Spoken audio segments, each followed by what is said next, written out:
안녕하세요. 안녕하세요. 안녕하세요. 안녕하세요. 안녕하세요. 안녕하세요. 제이오토플랜의 장재원 팀장입니다. 안녕하세요. 제이오토플랜의 장재원 팀장입니다. 자, 오늘 제가 여러분들한테 리뷰할 차량 바로 저 좌측에 있는 모델인데요. 기아의 K8 모델이 되겠습니다. 본격적인 리뷰에 앞서서 먼저 차량부터 보고 오실게요. 가시죠.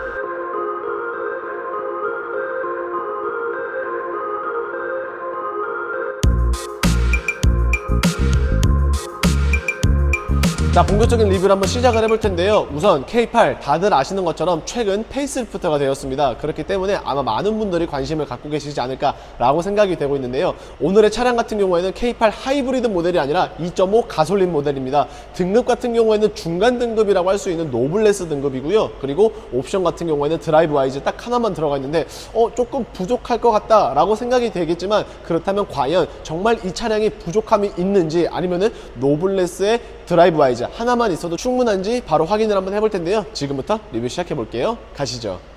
자, 본격적인 리뷰 한번 시작을 해볼 텐데요. 우선 오늘의 차량 같은 경우에는 기아의 K8 페이스리프트라고 말씀을 드렸죠. 그리고 가솔린 모델입니다.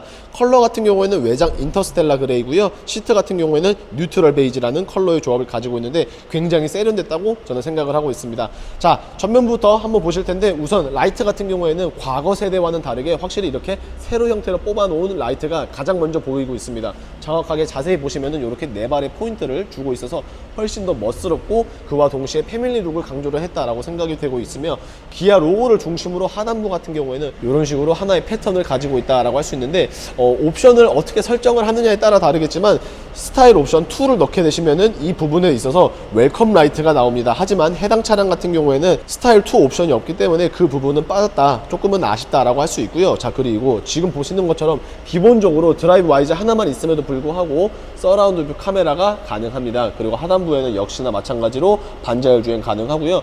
전체적으로 봤었을 때는 전면 하단 부분 쪽에 이런 식으로 크롬 라인들이 들어가 있습니다. 이 크롬 라인에도 보시면은 이렇게 일정한 패턴을 주고 있는데, 지금까지 일반적인 크롬 라인들은 그냥 밋밋한 크롬 라인들인 것에 비해서 이번 K8은 이렇게 패턴을 줌으로써 훨씬 더 고급스럽고 조금이나마 독특한 디자인을 소화를 해주고 있는 것 같습니다. 사실 지금까지 나왔었던 기아 자동차 같은 경우에는 대부분 스타일 옵션을 넣어야지만 헤드라이트에 LED가 들어갔었지만, 지금의 노블레스 같은 경우에는 기본적으로 LED 헤드라이트를 가지고 있습니다. 물론 그 하위 등급인 노블레스 라이트 같은 경우에는 LED 옵션을 따로 넣어줘야 되지만, 노블레스 이상부터는 기본적으로 포함을 하고 있기 때문에 상당히 좋은 옵션 중에 하나다라고 저는 생각이 되고 있고요. 본넷 같은 경우에는 굵은 캐릭터 라인들이 그렇게 많지는 않습니다. 그래서 전반적으로 보시게 되면은 차량이 조금은 동글동글한 이미지를 가지고 있지 않나. 확실히 전 세대가 조금 각진 포인트를 주고 있었다라고 하면은 이번 세대는 그와는 다르게 조금은 뭉뚝하게 만들어졌다라는 생각을 끝으로 측면 한번 넘어가 볼게요. 자, 측면으로 넘어왔는데요. 전장 길이 같은 경우에는 이젠 5m가 넘습니다. 그래서 5050mm의 사이즈를 갖고 있기 때문에 이제는 대형 세단이라고 보셔도 거의 무방하지 않을까라고 생각이 되고 있습니다. 자, 우선 휠 같은 경우에는 기본적으로 18인치가 나옵니다. 조금 재밌는 점이 하나 있다면은 노블레스 라이트는 17인치, 노블레스는 18인치, 시그니처는 19인치, 그리고 시그니처 블랙은 20인치, 각 등급에 따라서 휠 크기가 이런 식으로 조금씩 달라진다라고 보시면 되겠고, 페이스리프트 되기 전보다 지금 현재 모델이 오버행 길이가 약 1cm 정도 늘어났다고 합니다. 여기서 말하는 오버행 같은 경우에는 앞 타이어 중심, 즉 이 기아 부분 가운데 부분부터 앞 범퍼 끝까지의 거리를 오버행이라고 하는데, 이 거리가 보통 요즘 나오는 자동차들은 줄이는 게 일반적이지만 K8 같은 경우에는 1cm나 오히려 늘어났다고 하는데요. 그 이유가 바로 여러 가지의 옵션들과 기능들을 전면에 넣어놨기 때문에 어쩔 수 없이 오버행이 살짝은 늘어났다, 이렇게 표현을 하고 있습니다. 자, 그리고 지금 보시는 것처럼 하단부 같은 경우에도 크롬 라인들이 있기는 하지만 반짝이는 스타일이 아니라 무광의 스타일을 주었기 때문에 남녀노소 모두가 선호할 것 같다라는 생각이 들고 있고요. 전면에서 말씀드린 것처럼 서라운드 뷰 카메라가 있기 때문에 당연히 이렇게 사이드 미러에도 측면을 담당을 해주는 카메라가 있습니다. 그렇기 때문에 기본적으로 모니터링 패기 옵션을 노블레스에서는 가지고 있다라고 말씀을 드릴 수 있을 것 같고요. 지금 보시는 것처럼 윈도우 몰딩 같은 경우에는 블랙 하이글로시를 선보여주고 있습니다. 굉장히 멋있기도 한데, 이렇게 뒷부분 같은 경우에는 가니쉬 포인트를 또 주게 되었는데, 확실히 전 세대랑은 조금 다른 듯한 모습을 보여주고 있습니다. 전 전세대 같은 경우에는 생선 비닐의 모습을 보여줬다라고 하면은 이제는 그냥 빗살 무늬로 이런 식으로 주고 있고요. 확실히 K8이 쿠페형 세단이 아님에도 불구하고 이렇게 쿠페형 세단에 못지 않을 정도로 디자인을 잘 갖추고 있습니다. 그런 부분들은 뭐 다시 한번 더 칭찬을 해주고 싶고, 프론트 오버행이 1cm 정도 늘어났다고 했지만 리어 오버행 같은 경우에도 약 2.5cm 정도 늘어났다고 합니다. 그래서 차체가 조금 더 길어지는 것도 있겠지만 리어 오버행이 늘어났기 때문에 실질적으로 트렁크 공간 또한 그만큼 커졌다라는 장점을 부각을 해주고 있는데요. 전반적으로 봤을 때 어디 하나 흠잡을 곳이 없을 정도로 디자인이 굉장히 잘 되어 있는 K8이었는데, 그렇다면 과연 후면은 어떤지 한번 넘어가 볼게요.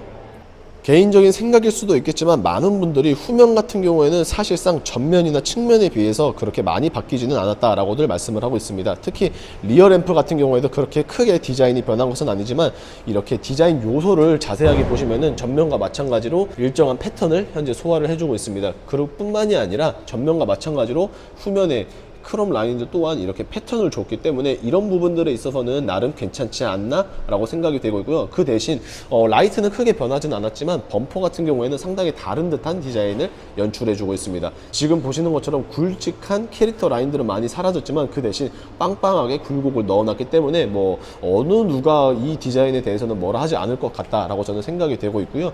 라이트가 뭐 그렇게 많이 변한 것은 아니지만 그래도 이런 식으로 현재 디자인이 되어 있다 라고 봐주시면 되겠습니다. 그리고 하단 부분 같은 경우에는 이렇게 페이크로 뭐 물론 뚫려 있는 것은 아니지만 그래도 모양새를 어느 정도 갖춰놨다 라고 생각이 되고 있고요.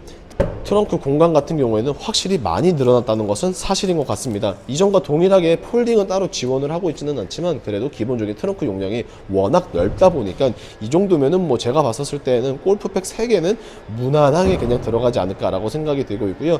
이제는 법적으로 소화기를 가지고 있어야 되기 때문에 좌측에 보시는 것처럼 소화기 있습니다. 그리고 히든 스테이지 같은 경우에는 굉장히 넓게 잘 되어 있는데요.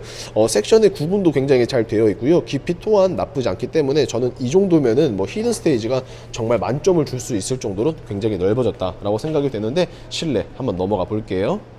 자, 먼저 1열에 대한 리뷰를 한번 시작을 해볼 텐데요. 문을 열게 되면은 지금 보시는 것처럼 굉장히 화사한 시트가 반겨주고 있습니다.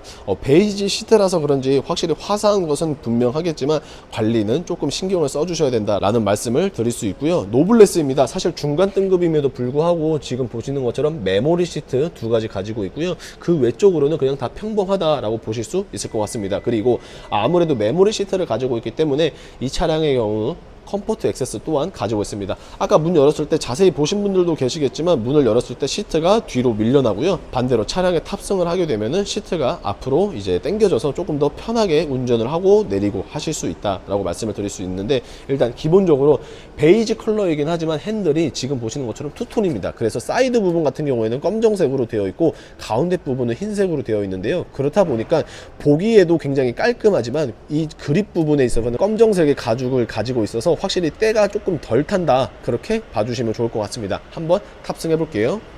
자, 탑승을 하게 되었는데요. 핸들 같은 경우에는 확실히 기존에 나왔었던 EV9이랑 매우 흡사한 모습을 보여주고 있습니다. 그리고 페달 같은 경우에는 조금 아쉽게 메탈 페달이 아니라 고무 페달을 가지고 있는데, 저는 개인적으로 메탈 페달보다는 고무 페달을 선호하는 편입니다.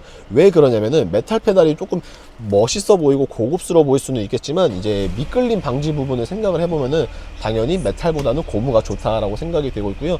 실내는 뭐 크게 바뀐 것은 없지만 요목조목 따지고 보면은 분명히 변화가 있습니다. 가장 먼저 지금 보시는 것처럼 커브드 디스플레이가 제일 먼저 들어갔죠. 확실히 시인성도 그렇고 그 다음에 커브드 모니터까지 좋기 때문에 이제는 조금 더 깔끔한 인상 주고 있고요. 자, 그리고 센터 콘솔 같은 경우에는 지금 보시는 것처럼 무선 충전 패드가 있지만 무선 충전을 2개나 할 수 있습니다. 그래서 운전석 뿐만이 아니라 동승석에 타시는 분들의 핸드폰도 조금 더 깔끔하게 이제 핸드폰 수납을 하실 수가 있고요.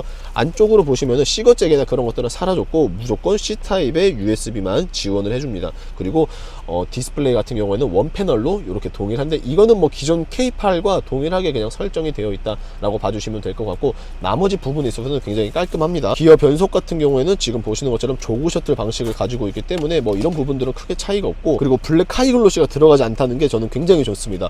보통 차량들 같은 경우에 센터 콘솔은 이제 일반적으로 블랙 하이글로시가 들어가겠지만 이 차량의 경우에는 뭐 패턴 자체가 약간 보시면 카본 느낌도 나는 패턴으로 들어가 있기 때문에 실기스라든지 아니면은 이제 먼지 같은 부분에 있어서는 관리가 훨씬 더 좋을 것 같고요. 이렇게 안 쓰실 때는 깔끔하게 닫아 놓으시고, 그 다음에 쓰실 때는 이렇게 열어서 컵홀더를 쓰시면 되겠다라고 생각이 되고 있고요. 그리고 요 부분까지도 굉장히 넓습니다. 안쪽을 보니까 지금 이렇게 시거잭이 가지고 있기 때문에 시거잭을 만약에 써야 된다라고 하시는 분들은 이렇게 센터 콘솔 안쪽에 이제 이 부분을 참고를 하시면 될 것 같고, 기본적으로 어디 하나 봐도 깔끔하게 느껴질 정도로 무난하다, 그리고 어디 하나 흠잡을 데가 없이 잘 만들어 놨다 라고 생각이 되고 있는데, 그렇다면 과연 2열은 어떤지 한번 볼게요.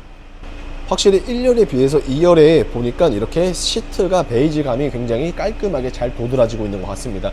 지금 보시는 것처럼 레그룸 같은 경우에는 당연히 넓습니다. 시트를 제가 뒤로 쭉 빼놨음에도 불구하고 상당히 넓은 레그룸, 그리고 헤드룸도 마찬가지로 나쁘지는 않습니다. 물론 키가 한 180 중반 정도 되시는 분들이라면 조금 좁다라고 느껴질 수는 있겠지만, 그 이하의 키를 가지신 분들이라면 전혀 좁을 것 같진 않고요. 자, 그리고 지금 보시는 것처럼 썬블라인드가 조금 아쉬운 게 수동 형태이긴 합니다만 그래도 없는 것보다는 낫다. 그래서 썬블라인드를 현재 이런 식으로 가지고 있다라고 참고를 해봐 주시면 될 것 같고, 기본적으로 열선 시트 당연히 가지고 있습니다. 그리고 노블레스 기준으로 지금 보시면은 에어컨 공조기의 범위는 그냥 투존으로 되어 있으며, 하단 부분 같은 경우에는 앞좌석과 마찬가지로 C타입 이제 구멍이 2개를 존재를 해주고 있습니다. 그래서 전체적으로 보시면은 훨씬 더 깔끔한 인상을 가진 게 이번 K8의 페이스리프트가 되지 않을까라는 생각을 끝으로 오늘 최종 리뷰 한번 해볼게요. 자, 지금까지 기아의 K8에 대해서 알아봤습니다. 사실 페이스리프트가 되면서 기존 K8보다 한 3,400만원 정도 차량 가격이 올라간 것은 사실입니다. 하지만 앞서 말씀드린 것처럼 굉장히 여러가지 최신식 옵션과 기능들이 더해졌기 때문에 분명 아깝지 않다라고 생각이 되고 있는데요. K8 과거의 모델 같은 경우에는 엔진오일 증가로 인해서 판매량이 갑작스럽게 감소를 하는 바람에 굉장히 찬밥 신세를 면치 못했지만, 이번에 나온 K8 굉장히 좋습니다. 많은 분들이 아직까지 의심을 하고 있는 것 같지만 장팀장 이렇게 실제로 보니까 굉장히 좋다라고 생각이 되고 있는데요. 빠르게 만나보고 싶으신 분들 보시는 화면 우측 상단에 있는 장팀장의 연락처로 연락 주시면 현재 장기 렌트로 특판 물량 굉장히 많이 있습니다. 지금 보시는 가솔린 뿐만이 아니라 하이브리드도 당연히 준비가 되어 있기 때문에 관심 있으신 분들 언제든 연락 주시면 되겠고요. 자, 어떻게 오늘의 영상 조금이라도 마음에 드셨거나 도움이 되셨다라고 하시면 구독과 좋아요 그리고 알림 설정 부탁드리면서 인사드리겠습니다. 감사합니다.